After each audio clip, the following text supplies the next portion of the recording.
বর্ধমান ইউনিভার্সিটির আন্ডারে সেকেন্ড সেমিস্টারে যে সমস্ত স্টুডেন্টসরা ডিজিটাল অ্যান্ড টেকনোলজিক্যাল সলিউশনস এই টপিকটাকে ভ্যালু অ্যাডেড কোর্সের মধ্যে অ্যাড করেছো বা চুজ করেছো, তাদের জন্য আজকের আমি নেক্সট ক্লাসটা নিতে চলেছি।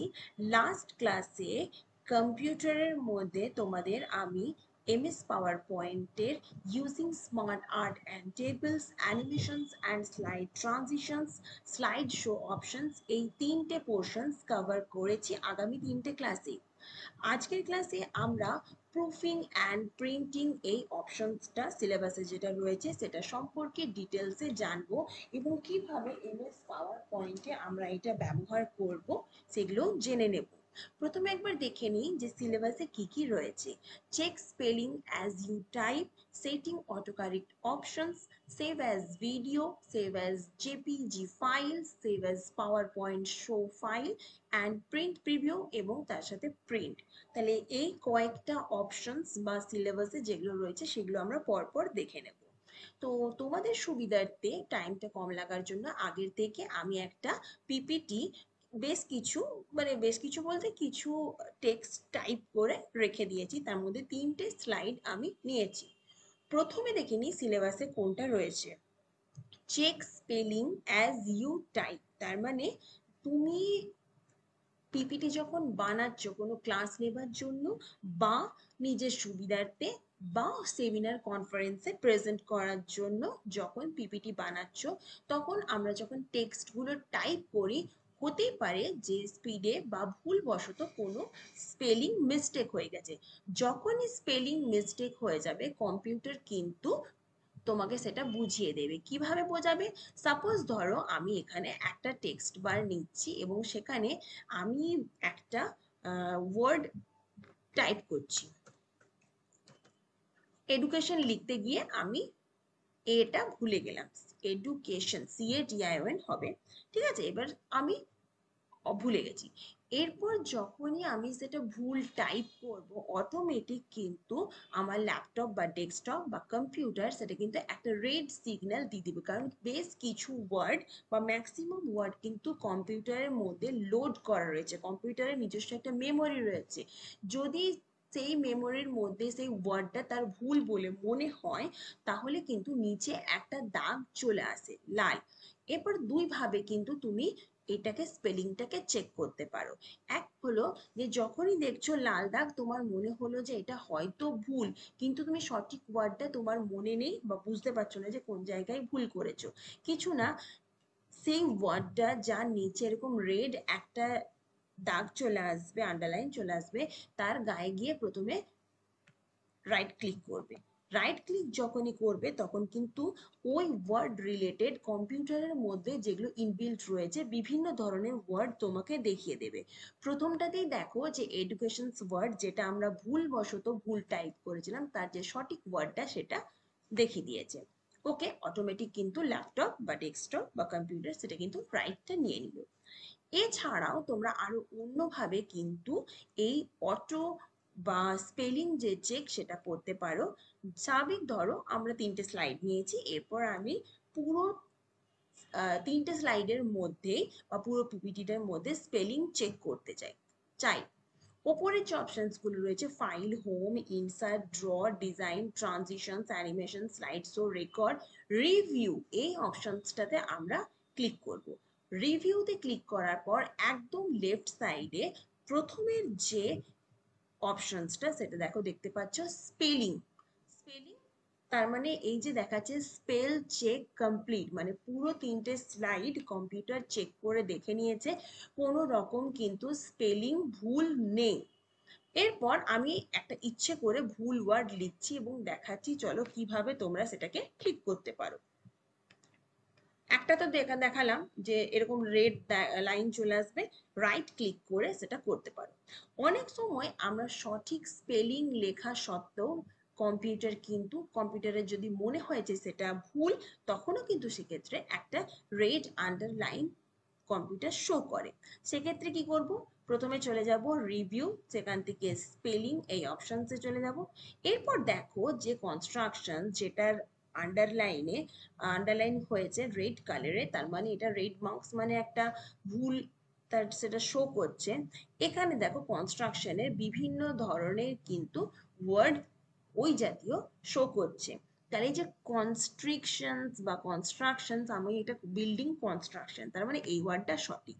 যখনই তুমি এটা সিলেক্ট করবে দেন চেঞ্জ করবে, অটোমেটিক কিন্তু এটা কনস্ট্রাকশনস এই ওয়ার্ডটা নিয়ে নেবে।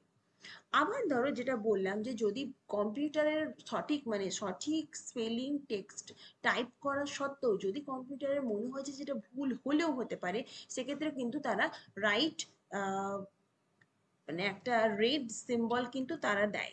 সেক্ষেত্রে কি করবে, আর কিছু না, ইগনোর ওয়ান্স এই ওয়ার্ডটা যদি দাও এবং ইগনোর অল মানে তিনটে স্লাইডের মধ্যে যা যা ভুল আছে সমস্ত কিন্তু সেগুলো চেক করেও বেরিয়ে যাবে। আর ভুলবশত যদি ল্যাপটপ বা কম্পিউটার কোনো ওয়ার্ডকে রেড সিগন্যাল বা রেড আন্ডারলাইন দিচ্ছে, সেটাও কিন্তু ইগনোর করতে পারো। তো এখানে আমি এনভায়রনমেন্ট ওয়ার্ডটা একটা এন মিস করেছি ইচ্ছে করে যে তোমাদেরকে বোঝানোর জন্য, তো সেখান থেকে আমি সঠিক ওয়ার্ডটা চুজ করে এখান থেকে চেঞ্জ অল মানে একই ওয়ার্ড ভুল বারবার যদি আমি 3 থেকে 4টে স্লাইডেও টাইপ করেছি, সেখান থেকে চেঞ্জ অল এই অপশনসটা নিলেই কিন্তু প্রত্যেকটা একটা স্লাইডে তুমি চেঞ্জ করলে প্রত্যেকটা স্লাইডের মধ্যে এনভায়রনমেন্ট ওয়ার্ডটা যেখানে যেখানে ভুল টাইপ করেছো সঠিক ওয়ার্ডটা কিন্তু নিয়ে নেবে। তাহলে এইভাবে কিন্তু যে কোনো স্লাইড তোমরা যখন টাইপ করছো টেক্সট বা যে কোনো কিছু হোক, একটা পিকচারের মধ্যে এডিটিং করছো, সেটা স্পেলিং কোনো ভুলবশত যদি ভুল টাইপ হয়ে যায়, তাহলে কিন্তু এইভাবে স্পেলিং গুলোকে তোমরা চেক করতে পারো, ম্যানুয়ালিও করতে পারো, ল্যাপটপের মধ্যে রিভিউ অপশনসে গিয়ে পর সেখান থেকেও চেক করতে পারো স্পেলিং অপশনসে গিয়ে।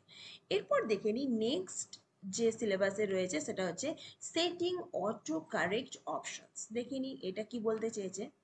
সেটিং অটো কারেক্ট অপশনস মানে হচ্ছে প্রথমে চলে যাবে তোমরা ফাইলে গিয়ে এখানে দেখতে পাচ্ছ লেফট সাইডে অপশনস বলে একটা অপশন রয়েছে, সেখানে ক্লিক করলে নেক্সট হচ্ছে যে জেনারেল, তারপরে প্রুফিং, এখানে প্রুফিং এ গিয়ে সিলেক্ট করলে, প্রুফিং এ গিয়ে সিলেক্ট করার পর এখানে দেখতে পাচ্ছ অটো কারেক্ট অপশনস বলে একটা মেনু বার চলে এসছে এবং সেটাতে গিয়ে তোমরা ক্লিক করলে যখনই অটো কারেক্ট অপশনসটাতে সিলেক্ট করা যাবে তখনই দেখা যাবে আরো একটা উইন্ডো ওপেন হয়ে গেছে, যেখানে বেশ কয়েকটা টেক্সট বা সেন্টেন্স রয়েছে এবং সেগুলোতে টিকমার্ক করা আছে, যেমন হচ্ছে কারেক্ট টু ইনিশিয়াল ক্যাপিটালস, দুটো ওয়ার্ডের যে ইনিশিয়ালস গুলো সেগুলো ক্যাপিটালস হবে এবং সেগুলো কারেক্ট হবে। এছাড়া কোন একটা সেন্টেন্স যখন আমরা লিখছি তখন তার যে ফার্স্ট লেটারটা সেটা ক্যাপিটালাইজ হবে, capitalise first letter of table cells. কোনো একটা টেবিলের যে সেলস গুলো থাকে সেখানে যখন কোনো একটা লেটার তুমি লিখছো, সেই টেক্সটটা ফার্স্ট লেটারটা কিন্তু সবসময় ক্যাপিটালাইজ হবে। নেক্সট যখন কোনো একটা টেবিলের সেলসের মধ্যে টেক্সট অ্যাড করছো, তার যে ফার্স্ট লেটারটা সেটাও ক্যাপিটালাইজ হবে।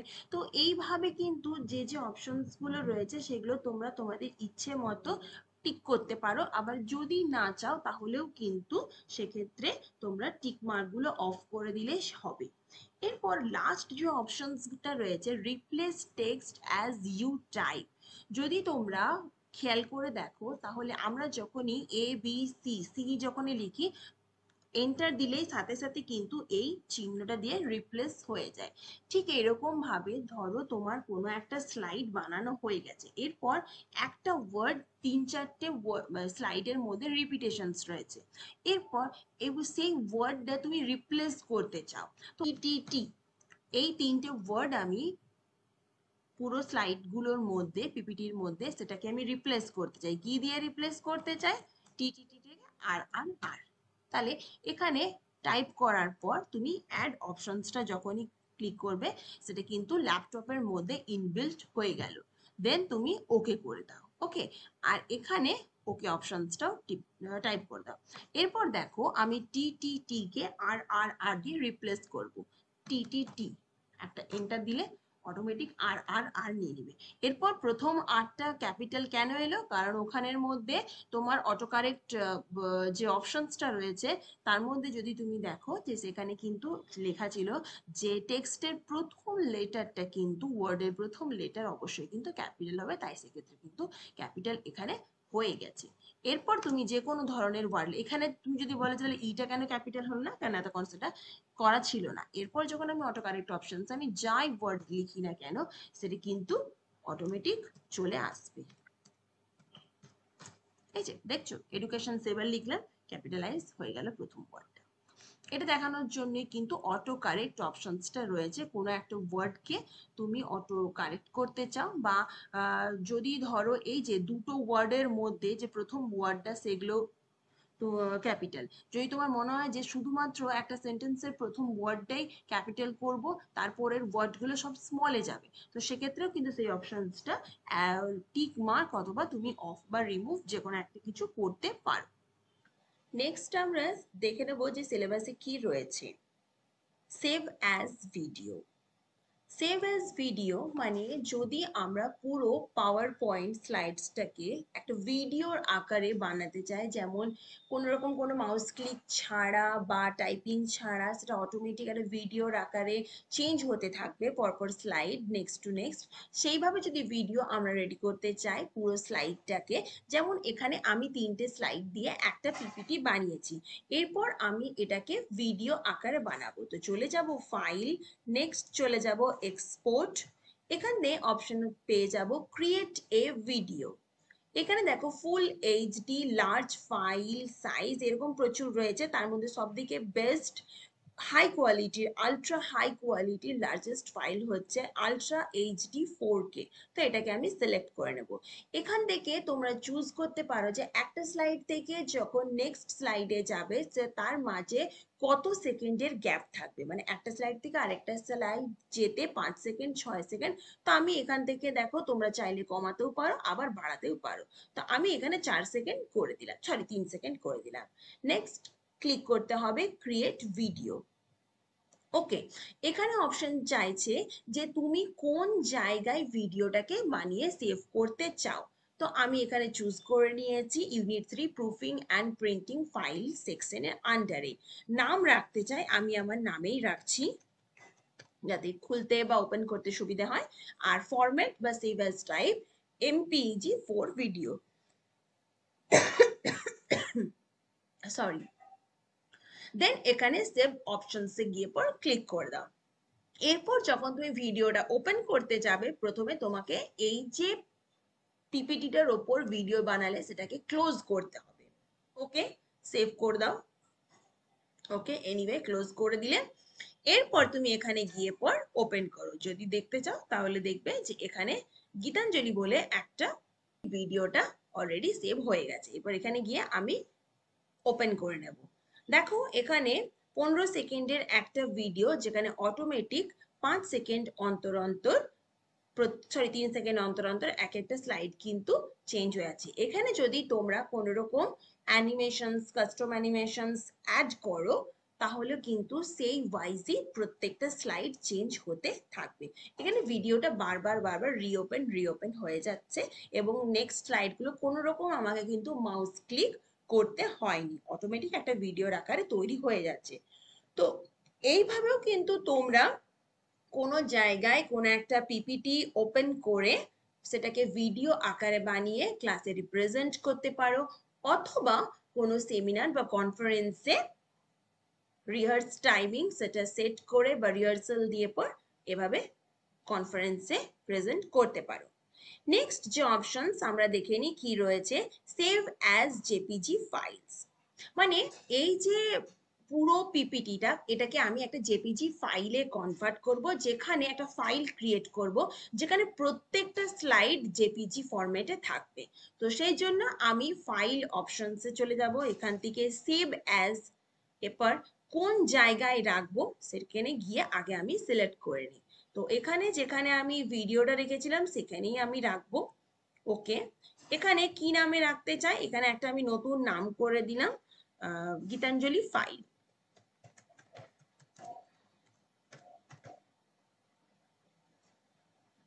ওকে, আর অবশ্যই সেভ অ্যাজ টাইপ আমাদেরকে জেপিজি ফাইল ইন্টারচেঞ্জ ফরম্যাট এই অপশনসটা সিলেক্ট করে সেভ অপশনসে গিয়ে যদি আমরা ক্লিক করি তাহলে এখানে দেখো তোমাকে জিজ্ঞাসা করছে which slides do you want to export. প্রত্যেকটা মানে একটা পিপিটির মধ্যে আমি যেমন 3টে বা তোমরা যদি 10টাও রাখো সেই 10টা স্লাইডকেই তুমি জেপিজি ফরম্যাটে করতে চাও, নাকি শুধুমাত্র যে ফাইলটাকে যে স্লাইডটাকে সিলেক্ট করেছো শুধুমাত্র সেইটাকে। তো আমি এরকম করতে চাই যে পুরো পিপিটিটাকে একটা ফাইল হিসেবে বানাতে চাই যেখানে এক একটা স্লাইড, প্রত্যেকটা স্লাইড, অল স্লাইডস এক একটা জেপিজি ফরম্যাটে থাকবে। তো অল স্লাইডসে গিয়ে পর আমি ক্লিক করলাম, দেন ওকে। এরপর আমি দেখি যে জেপিজি ফাইলটা কেমন ভাবে দেখো এখানে গীতাঞ্জলি ফাইল নামে সেভ করেছিলাম। গীতাঞ্জলি ফাইল নামে ফাইলটা আমি ওপেন করলাম, যেখানে 3টে স্লাইডের আমি পিপিটিটা ছিল, 3টে স্লাইড দেখতে পাচ্ছ এখানে জেপিজি ফরম্যাটে সেভ হয়ে গেছে। তো এইভাবে কিন্তু যে কোনো একটা পিপিটিকেও তোমরা জেপিজি ফাইল এবং জেপিজি ফরম্যাটে সেভ করতে পারো। নেক্সট সিলেবাসে আমরা দেখে নেব রয়েছে save as power point show file print, sorry এটাকে দেখিনি, যে save as power point show file. এটা খুব স্বাভাবিক যেভাবে তোমরা ফাইলটাকে সেভ করবে, যে সেভ অ্যাজ করলে যে ফাইলটাকে কিভাবে সেভ করবে। সেভ অ্যাজ করলে কোন জায়গায় গিয়ে সিলেক্ট করতে চাও, কি নামে তুমি সেভ করতে চাও, সেই নামে গিয়ে পর সেই প্লেসে গিয়ে সেই নামে গিয়ে তোমরা যদি সিলেক্ট করো বা সেভ করো তাহলে কিন্তু হয়ে যাবে খুব ভালোভাবে সেভ। ওকে, অফ সিলেবাস এটা আমি আরেকবার বলে দিচ্ছি। দেখো save as power point show file মানে পাওয়ার পয়েন্ট হিসেবে কিভাবে সেভ করতে চাও। নর্মালি প্রথমে তোমরা পিপিটিটা বানিয়ে নিলে, এবার পাওয়ার পয়েন্ট হিসেবে কিভাবে সেভ করবে, ফাইল যাবে, সেভ অ্যাজ করবে, কোন জায়গায় রাখতে চাও পিসিতে গিয়ে পর সেটা সিলেক্ট করলে, আমি এখানে রাখতে চাই সেটা হচ্ছে প্রুফিং অ্যান্ড প্রিন্টিং সেকশনে, কি নামে রাখতে চাই, গীতাঞ্জলি পিপিটি। ওকে, গীতাঞ্জলি পিপিটি নামে আমি সেভ করতে চাই। এবার দেখিনি যে ওই ফাইলের মধ্যে গিয়ে গীতাঞ্জলি পিপিটি নামে সেভ আদৌ হয়েছে কিনা। এই দেখো গীতাঞ্জলি পিপিটি নামে সেই পাওয়ার পয়েন্টটা, এবং সেটা ফাইলটা ওপেন হয়ে গেল, এখানে আমি ক্লোজ করে দিলাম। ওকে, আরেকবার দেখে নিচ্ছি, যখনই দেখবে এই সিম্বলটা দেখাচ্ছে তার মানে কিন্তু পিপিটি ফরম্যাটে বা পাওয়ার পয়েন্ট ফরম্যাটে সেভ হয়েছে। নেক্সট আমরা দেখে নিই সিলেবাসে আর কি রয়েছে। প্রিন্ট প্রিভিউ আর প্রিন্ট, এই দুটো অপশনস আমরা কিভাবে যাব। প্রিন্ট প্রিভিউ বা প্রিন্ট করতে গেলে আমাদেরকে সর্বোচ্চ যে যে পিপিটিটার উপর করব পাওয়ার পয়েন্ট সেইটা ওপেন করে নিতে হবে। ফাইলে গেলাম, এখান থেকে প্রিন্ট একটা অপশনস তোমরা অলরেডি পেয়ে যাবে লেফট সাইডে।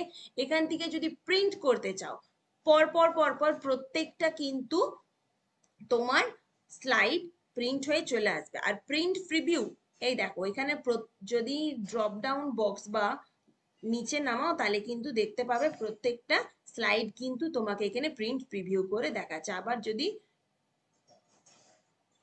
ওপরেরটা ক্লিক করো তাহলে দেখবে প্রত্যেকটা স্লাইড কিন্তু এখানে প্রিন্ট প্রিভিউ মানে হচ্ছে যেটা তুমি প্রিন্ট করবে তার আগে প্রিভিউ করে দেখে নিতে পারো। তো এখানে তুমি দেখে নিতে পারো তোমার এডিটিং গুলো ফরম্যাট গুলো সমস্ত কিছু ঠিকঠাক হয়েছে কিনা, এবং এখান থেকে যদি চাও আবার ব্যাকে গিয়ে পর এডিট করে দেন প্রিন্ট প্রিভিউ করে দেখে দেন তুমি লাস্টে প্রিন্ট অপশনটায় যাবে। যখনই প্রিভিউ করে দেখে নিলে যে পুরো তোমার লেখাটা ঠিক আছে, দেন প্রিন্টে গিয়ে পর প্রিন্ট দিয়ে দিবে। প্রত্যেকটা পেজে বা ইচ পেজে এক একটা করে স্লাইড চলে আসবে। আশা করি আজকের ক্লাসের মধ্যে যে যে সিলেবাসটা ছিল সেটা তোমাদের বোঝাতে পেরেছি। যদি কোনো রকম কোনো কোশ্চেন্স থাকে তাহলে আমাকে ক্লাসে জিজ্ঞাসা করবে, এবং এই টপিক রিলেটেড যে সমস্ত কোশ্চেন্স গুলো হয় সেগুলো তোমাদেরকে সাইড বাই সাইড দিয়ে দেবো।